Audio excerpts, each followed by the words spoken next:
I got here as fast as I could. You did great. You did great. We would like to call to order the Audit Committee meeting of July 15, 2010. We would like to excuse Councilman Wilson from this meeting. This meeting has been properly noticed and posted in compliance with the open meeting law. First item of business is approval of the final minutes for the April 22nd, 2010 Audit Committee meeting. Are there any corrections or additions? If not, I will entertain a motion for approval. Move for approval? It's been moved. Is there a second? Second. It's been moved and seconded. All in favor? Aye. We will now hear a general report from the City Auditor, Mr. Snowden. Thank you, Mr. Chairman. Currently, the following audits or projects are in process. Passport Services, the audit is being led by Brian Smith. It's in the fieldwork stage. Architectural and Engineering Awards Committee is in the reporting stage, and I'm leading that audit. Sports Fields is being led by Nancy Beatty. It's in the reporting stage. Fuel Cards by Brian Smith, and it's in the reporting stage. The Hansen contract, I'm leading that one, and it's in the planning stage. MMRS grant audit is being done by Nancy Beatty, and that's in the planning stage. And the contract, we have one remaining contract review, the project engineering consultant, being done by Philip Marmorowski, and that's in the reporting stage. As far as investigations, we have 9 investigations that are open. Regarding incomplete internal control review recommendations, previously you asked for a report at each meeting on all incomplete recommendations related to control reviews, and currently no internal control reviews have an incomplete recommendation. And that concludes my report, Mr. Chairman. Are there any questions or discussions? If not, I would entertain a motion. Move. Second. It's been moved and seconded. All in favor? Aye. Agenda item 5, discussion and possible action on fiscal year 2010-2011 audit plan. Mr. Snowden. All right, thank you, Mr. Chairman. The City Auditor's Office audits from an annual audit plan. The plan identifies performance audits selected for the fiscal year. All entities within the organization will be audited on the basis of risk exposure based on risk analysis in a 10-year audit cycle. High-risk entities are audited 2 times during the audit cycle, medium and low-risk once. The plan allows for substitutions based on mayor and council or audit committee requests. The audit plan allows for computer assistance on audits, follow-ups, investigations, cash counts, and other miscellaneous activities. By approving this audit plan, the City Auditor's Office can initiate these audits without having to return to the Audit Committee to obtain authorization. And you've been supplied with a copy of the audit plan. That concludes my report on this item. Are there any questions or discussions? If not, I would entertain a motion. So move. Second. It's been moved and seconded. All in favor? Aye. Aye. Agenda item 6, discussion and possible action on an audit of employee vendor file review. Mr. Snowden. Thank you, Mr. Chairman. I was the lead auditor on this audit. Will give the report. The Auditor's Office identified and reviewed possible situations involving inappropriate vendor-employee relationships.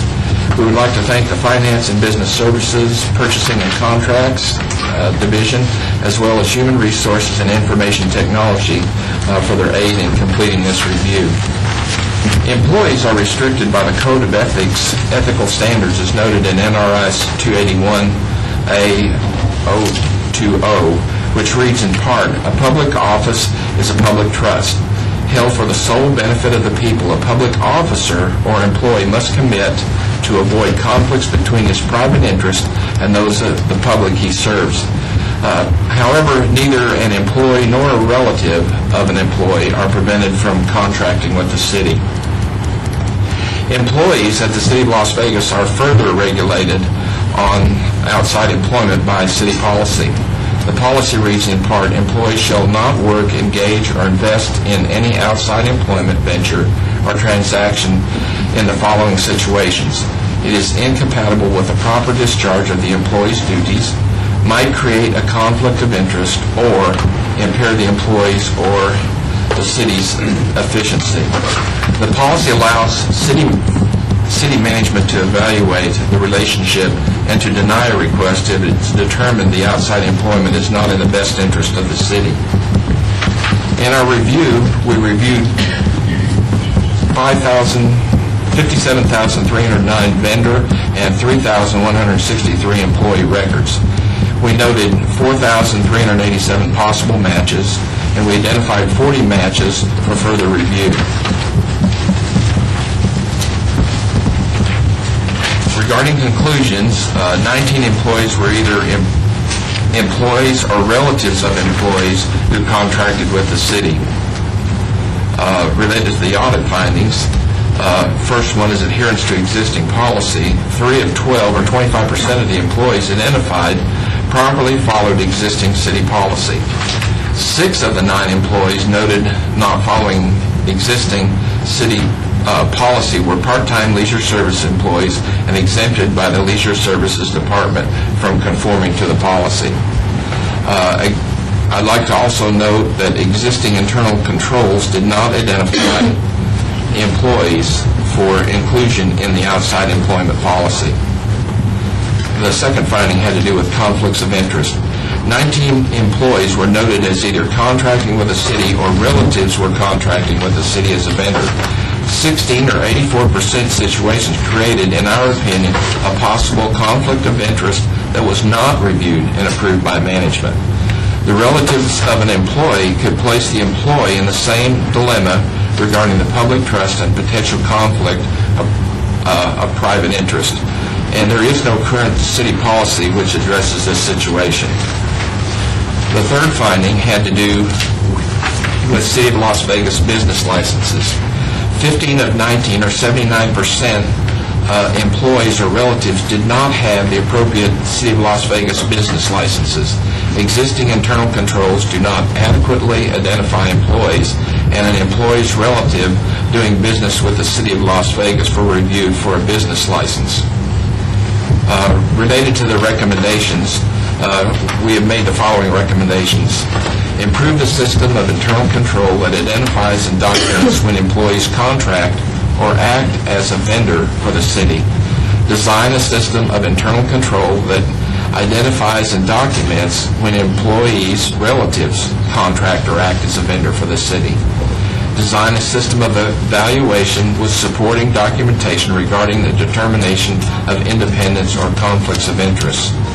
And fourth, design and document a system of control to identify those contracting with the city to obtain the required business licenses. The city manager's office has agreed with all these recommendations and is in the process of implementing those changes. This concludes my briefing on this matter. I'd be happy to answer any questions at this time. Additionally, the city manager and Ted Olivas I think he's been tasked with addressing these issues. They're here today in case you have any questions for them. Now, the estimated date of completion is July 1st. Has July 1st been met? We haven't been notified by the department that they have met the deadline, so it's open as an incomplete recommendation as of July the 1st. Let me, and I'm going to get off track here, and this is probably more going to be directed at Mark and Dennis. My firm cannot bid for the city because I chair here, and I've accepted that as part of the role that I'm willing to be involved with here. With respect to city employees who are contracting out, and we began to look, and Paul Workman actually raised this earlier, so this is such a small community. How do you avoid contracting and having an alleged perceived conflict? For example, Kafori, I believe, currently has the engagement. Are there family members of Kafori that work for the city that could impair the independence of the financial statement. So I think it might be a little further reaching than just what's happening within here. It might actually reach into impairment of independence down the road. And one of the criteria that I know most firms look at is, do we have a conflict because we may have a family member that may be in a management position that now is making decisions that now could give this impression that the reason Kafori was awarded, and by the way, I have the greatest respect for Kafori, so there's no issue with Kafori here, but that they could have contributed to Kafori being appointed as the auditors. A couple things for the record, Mark Vincent, Chief Financial Officer. A couple things. When we do requests for proposal, for example, like we would have done for county services, the evaluation team, not only do they have to sign non-disclosure, but we have to identify conflicts of interest. So we ask anyone on the evaluation team who's helping us select someone in a competitive process, when it's not just price-driven, for professional services, we're always looking for any conflicts of interest, and we make those participating to sign. And in fact, we have had, on occasion, people who were going to be on an evaluation team who actually opted out because they felt they had a conflict, which is what we want them to do. With respect to the general question about the contracting, and it is pervasive, could be, it's a small community, but the reality is that I think it's still reasonable within certain degrees of consanguinity that we should at least be asking the question and allowing management to decide. We've had, I mean, there's all kinds of examples, and the audit's full of several examples where, there are some interesting situations when you look at the facts. You might decide there is no conflict of interest and everything was okay. But the fact that we weren't aware of it and didn't have an opportunity to review it in advance, I think, is the issue.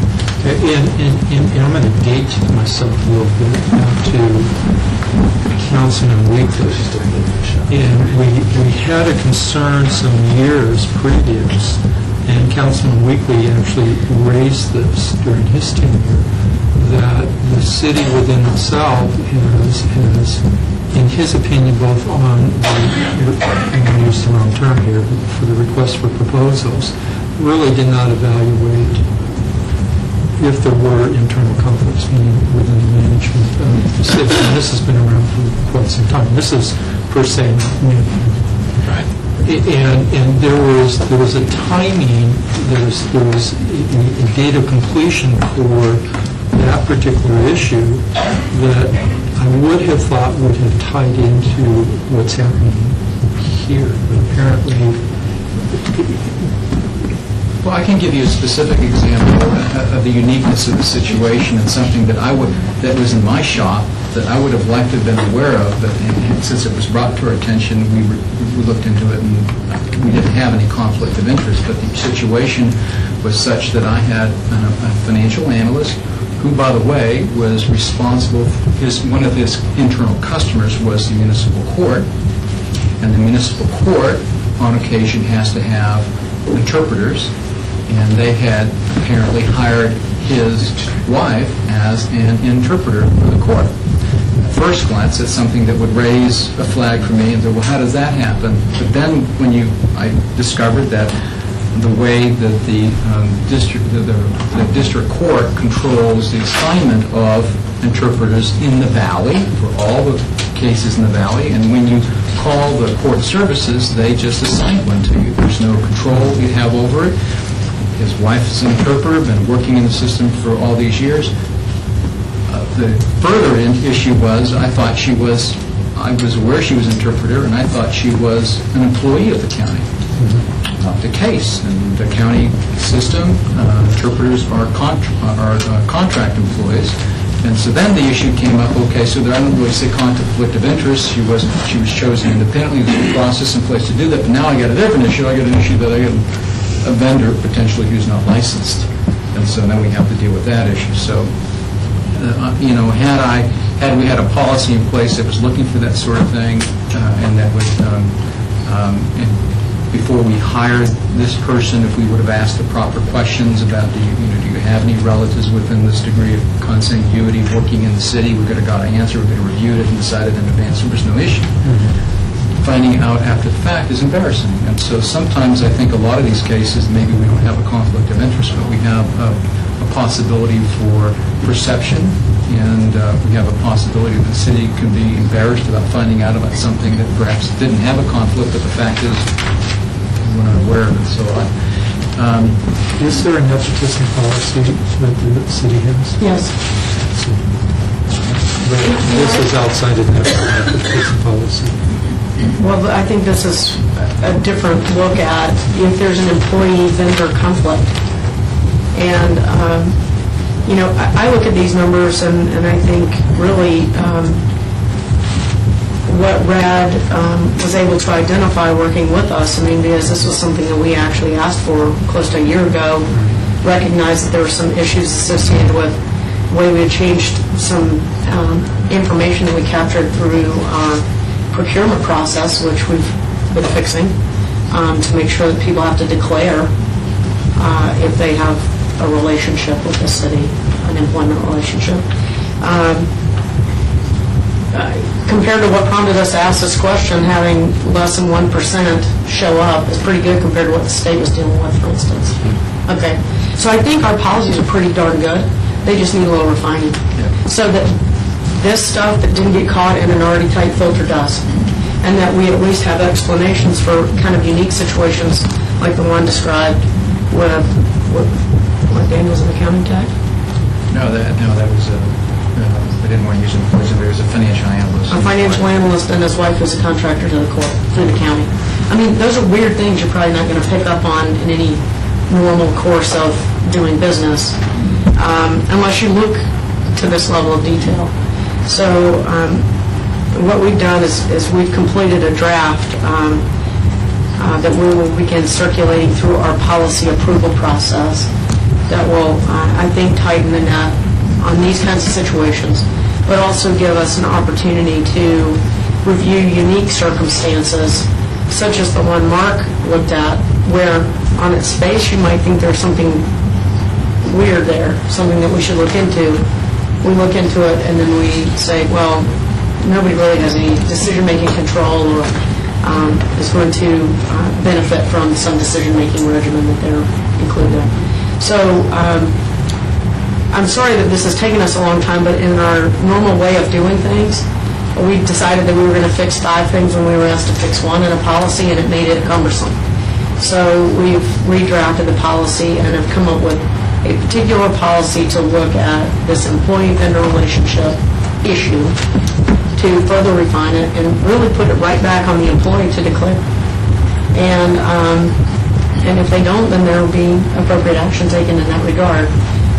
I'd be happy to share that draft policy with you if you want it for your records, and we can share it with you later if you're interested.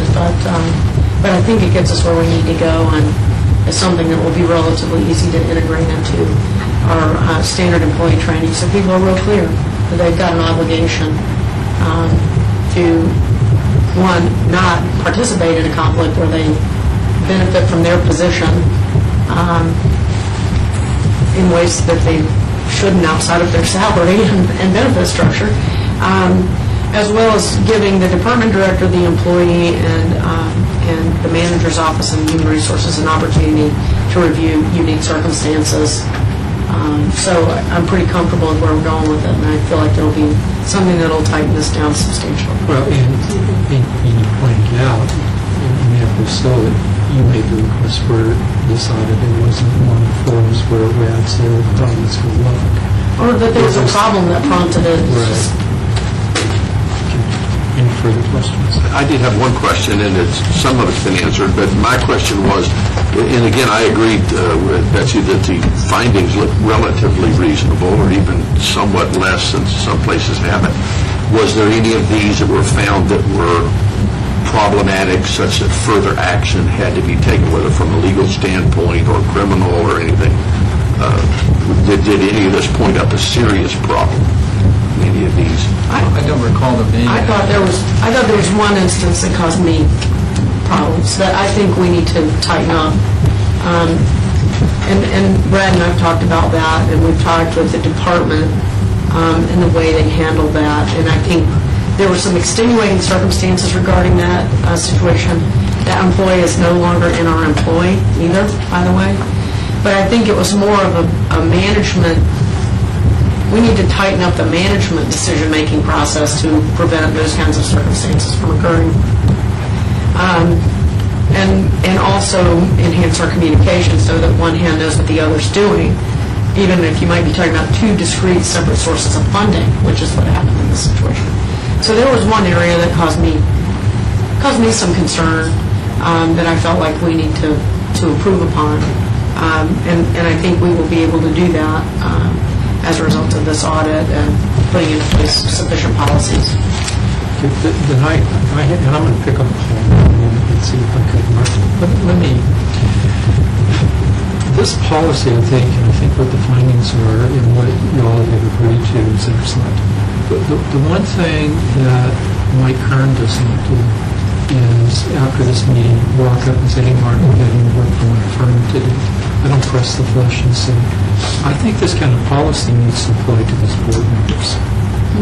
And part of the reason for that, and I've sat on other boards, other governmental type boards where I've been appointed to, with the commitment that I'm there because I've been asked to serve in capacity, but I do not want to be there and create or cause a conflict to happen. And I think if we accept a calling here to serve on this type, in particular for this board, for the city oversight, our independence is impaired, if you will, not Councilwoman Tarkinian's, but I'm talking specifically about Jose, Workman, and Kern. Our independence is impaired if afterwards I press the flesh and say, hey, I need, let's talk about banking relationships here. And I'm not, because now what begins to happen is some of these reports are put together. We may have an independence issue as it relates to that specific report, and we may not know it. So we need to be cautious. So, anyhow, a long-winded statement there, and I apologize for that. Just absolutely, Mr. Chairman. We already have something in place already. I know we had a situation where we had a planning commission member who was an architect who wanted to have a contract with the city or wanted to fit up city work. There's a policy that requires them to get off of the board. You can't have a contract with the city and be on an appointed member of the board. So there's already something in place. Yeah, and I guess one of the concerns that I have is, and I'm talking specifically about this board here, and I want to soapbox and the wrong one. I would rather be independent and have impaired independence because sometime down the road it's going to come back and affect the city. I didn't accept this with the intent that it was going to further my work. In fact, if you look at my website, you don't even see that I'm involved. I don't promote this. I don't use it to promote this. That's not the purpose. The purpose is to take seriously to work with Brad and his group as an oversight and be independent of that. So I just throw out specifically for the City Oversight Committee if we reevaluate our own independence. Otherwise, how do we sit here and we entertain these motions and we approve them? It may be small in the overall scheme of things, but it could be major at some point too. So, with that said, is there any further questions on this report? If not, I would entertain a motion. I make a motion that we approve this. Is there a second? Second. It's been moved and second. All in favor?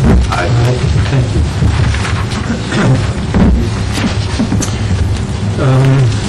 Agenda item 7, discussion and possible action on audit recommendation closure. Mr. Snowden. Thank you, Mr. Chairman. By way of background, once a recommendation, and we did talk about this just a moment ago, is made in a report, it's noted in the follow-up database. For each audit recommendation, city management provides a plan of action and an estimated completion date. An audit recommendation is classified as being not due until that date is passed, and then the audit recommendation becomes incomplete or extended. An audit recommendation remains in one of these classifications until city management completes the recommendation and notifies our office. Subsequently, audit staff obtain and evaluate evidence supporting management's representation. If the evidence demonstrates that the recommendation has been adequately addressed, the auditor identifies the recommendation as being complete.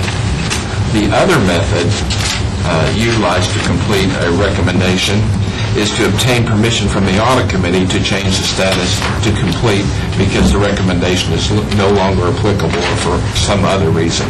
In other words, what I'm saying is that they stay in the database until it's either complete or until I bring it back to you and get some action from you. We have a recommendation. We are requesting the audit committee approve a change in status to complete. It has to do with the audit of wastewater pollution control facility and sewer services report back in August of 2001. And we are recommending closure of this one. It has to do, it's 2.1 sewer fee billing by audit, sewer fee billing. We would like to close it for 4 reasons. One, and I did put, by way of background in the notes that you have, what the audit recommendation actually was, along with the condition and the recommendation and management's plan of action. That's also included in here. We believe that the current recommendation is really no longer cost-effective. And in speaking with management, the change to the current mainframe system is not feasible, and it is definitely not cost-effective. We're moving from the system that it is in to a new one, and the new one will address this issue. And they will need to further evaluate the issue with the implementation of the new sewer billing system coming out of Oracle's customer care and billing. And any changes, regardless of what we do, will require a change to the municipal code. And based on that, we feel that follow-up on this recommendation is no longer needed. And this concludes my report on this particular item, and I would ask that the committee approve our changing this recommendation from complete to complete and removing it from the incomplete follow-up database. Are there any questions or discussions? Is there a motion to change the status to complete? So moved. It's been moved and seconded. All in favor? Aye. Agenda item 8, discussion of possible action regarding the city auditor's office strategic business plan utilizing the city's Performance Plus methodology. Mr. Senator. Thank you, Mr. Chairman. Performance Plus is a methodology for reporting the results of operations at the City of Las Vegas. It includes budgeting, identifying reporting criteria, and a system of reporting results of operations. Performance Plus aligns performance measures to council priorities. Performance Plus compares performance information to budget and compares performance information to predetermined results to help manage the business of the city. The city departments report to the Performance Plus Executive Team, or PPEP, for evaluation. The City Auditor's Office, who reports to the council and through the Audit Oversight Committee, reports the results to the Audit Oversight Committee as opposed to PPEP. The implementation of Performance Plus required each department develop a strategic plan of business. The strategic business plan is then linked to the lines of business, programs, and services. If you look on page 1 of the business plan, well, then you can, as you can see on page 1, City Auditor's Office Strategic Business Plan includes the mission of the city, department mission, and issue statements. The City Auditor's Office, the city's auditors' lines of business are really simple compared to most of the city. We audit, which is in line with the second of the council priorities, which has to do with economy and efficiency of operations. If you look on page 9, starting on page 9, you can see the various programs: operational audit, information technologies audit, internal control failures and fraud review, and audit follow-up programs. On page 3, each of the various programs has a list of results, outputs, demands, and efficiencies as appropriate. At the conclusion of each year, the Audit Committee will receive a report regarding the strategic results as indicated on page 3. Audit cycle, audits completed, and completed recommendations are the 3 that we focus on. Additionally, the report will contain the results of identified results, outputs, inputs, and efficiencies. Our first reporting time will be after year-end FY 2010-2011, which is next year at this time. And this concludes my report. Any discussion on this agenda? Not, I would entertain a motion. To accept that report, Yes. so moved. It's been moved and second, all in favor? Aye. Citizen participation, and if anyone would like to step up and identify themselves. If not, I would move for motion to adjourn. It's been moved and second, thank you, everyone. Betsy, I apologize for calling you Becky. Oh, no, it's okay.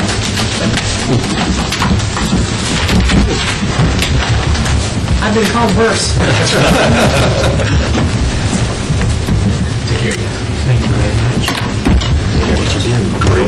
Great to be involved. Yeah. We're just You waiting. guys just tolerate me, especially if it's me. You just tolerate me. Yeah, that's what we do. I appreciate that.